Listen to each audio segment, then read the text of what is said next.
Certo mesmo. Tudo que eu conheço pouco dessa área, mas o que o pessoal faz, as prefeituras mesmo, cavam um buraco lá e joga, né?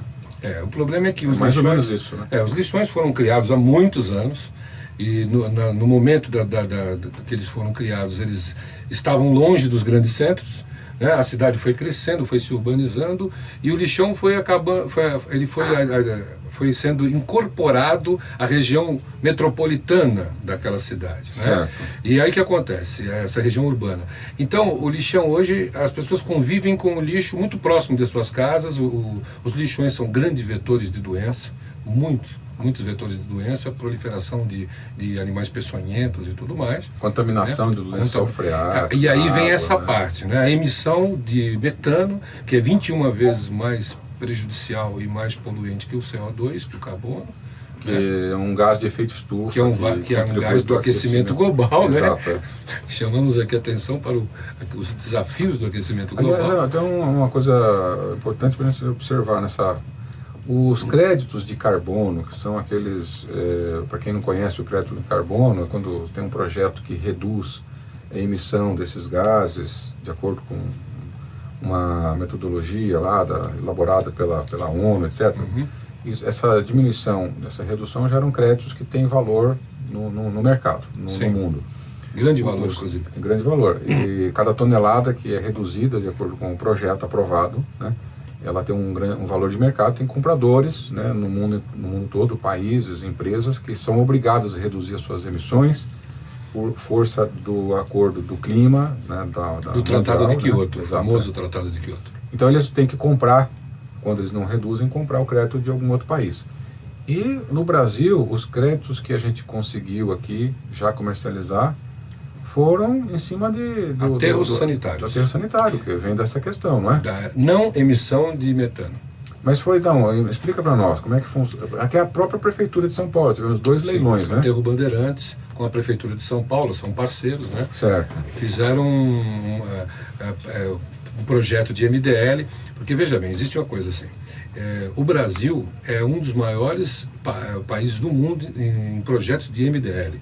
Na verdade, MDL está... Vamos explicar para o ouvinte, que às vezes é uma palavrinha difícil. MDL é Mecanismo de Desenvolvimento Limpo, que é uma metodologia, vamos falar uma das 3 metodologias que o Tratado de Quioto estipulou para se negociar crédito de carbono. Isso, simplificadamente é isso. Tá? E a única metodologia que foi disponibilizada para o terceiro mundo, assim chamado, que eu não considero o Brasil país de terceiro mundo, mas certo. É assim que eles consideram.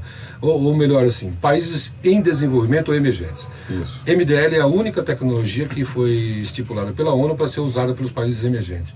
E os projetos de MDL que têm mais sucesso são justamente o projeto por não emissão, não por sequestro, porque existe... O carbono evitado. Isso, você tem 2 maneiras de fazer um MDL. Você tem a maneira de sequestrar o carbono através de florestas e tal, e manejo sustentável da floresta, que depois de muitos anos, agora no Amazonas, a floresta do Juma, nós conseguimos certificar, o governador Eduardo Braga, no Amazonas, conseguiu certificar a primeira floresta por não tombamento, por não corte, né? É o carbono evitado. Então ali conseguiu a primeira floresta. Isso foi uma história do Amazonas? Foi Amazonas, isso. Amazonas, né? Agora, veja bem, isso é muito comum nos aterros sanitários, porque a partir do momento que o metano, que é emitido pela compostagem do resíduo, ele é canalizado e se transforma em energia, ele deixa de emitir.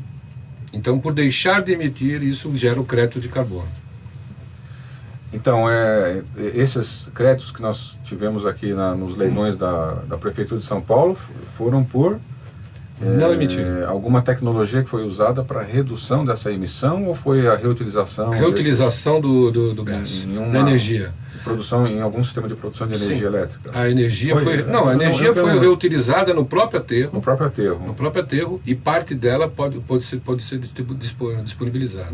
Nós temos no Brasil assim, mais aterros desse tipo que o Brasil poderia estar implementando projetos desse tipo? Sim, temos. E já tem vários aterros, esses grandes aterros que trabalham dentro da legislação ambiental. A maioria desses aterros, eles já estão todos eles já com seus projetos de MDL, inclusive em andamento, porque isso é um processo, Stênio, que demora aproximadamente de 1 ano e meio a 2. Demora, né? Entre você instalar o processo e você conseguir atingir todas as metas do Kyoto, registrar o projeto, fazer todo o trabalho, aí você demora em torno de 1 ano e meio a 2 anos para que você comece a receber os créditos.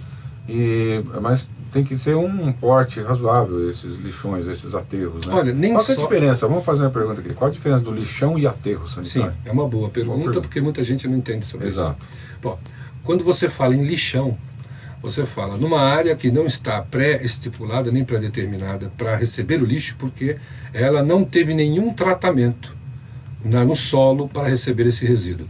Então, por exemplo, um lixão geralmente é um local onde as pessoas despejam lixo de forma irregular, né? E esse lixo acaba entrando em decomposição, e entrando em decomposição ele gera um líquido chamado churume. Churume, né? O churume é um líquido que ele lixivia pelo solo, né? E acaba infectando os lençóis freáticos, os rios subterrâneos e tal, e isso acaba com a água, né? Contamina totalmente a água. Então, isso sem contar também o impacto que ele causa no solo, não só na água, como o impacto que ele causa no solo.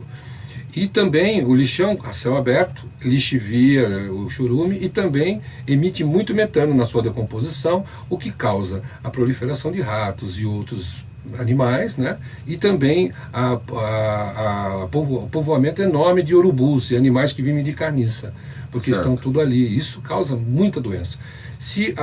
Para cada real investido, eles falam em dólar, né? Vou tentar passar isso para real. Para cada real investido em lixão, por exemplo, em aterro sanitário ou em saneamento, nós deixaríamos de gastar R$4 em saúde pública. Então é 1 por 4. Um grande retorno social, precisaria se fazer esse socioambiental. Com certeza. Então o lixão é esse aí, vai jogar o lixo simplesmente e acabou. Tá. E o aterro sanitário? Aí o aterro sanitário tem um outro trabalho. Então o aterro sanitário, ele recebe esse resíduo. Alguns aterros sanitários têm coleta seletiva, ou seja, recebe o resíduo, separa os recicláveis dos não recicláveis, tornando a... Já tem um manejo, né? Faz esse manejo do lixo, né? Isso que nós estamos falando de lixo urbano. Ok. Tá? Então, separa os recicláveis, o que dá possível de ser separado, né? E aí o que não pode ser reciclável é enterrado. Só que antes de ser enterrado, essa vamos chamar assim de cova, né, que foi aberto, né, uma célula, mas é uma cova, né, que foi aberta, ela recebe uma manta que permeabiliza todo esse solo, tá? E são colocados tubos para drenar o churume. Então veja bem, olha que diferença. Jogou num local onde está impermeabilizado o solo, não vai lixiviar ali, não vai ter problema com o lençol freático, e ainda o churume que é produzido nesse processo, ele é canalizado para tratamento de efluentes, para ser tratado em efluentes. Então, um aterro sanitário tem essa diferença de um lixão. Mas veja bem, na minha concepção, que hoje temos tecnologias brasileiras, inclusive, para dar fim e destino ambientalmente adequado para todo tipo de resíduo, eu não vejo mais por que enterrar o problema, porque isso é você pegar um problema e enterrar ele.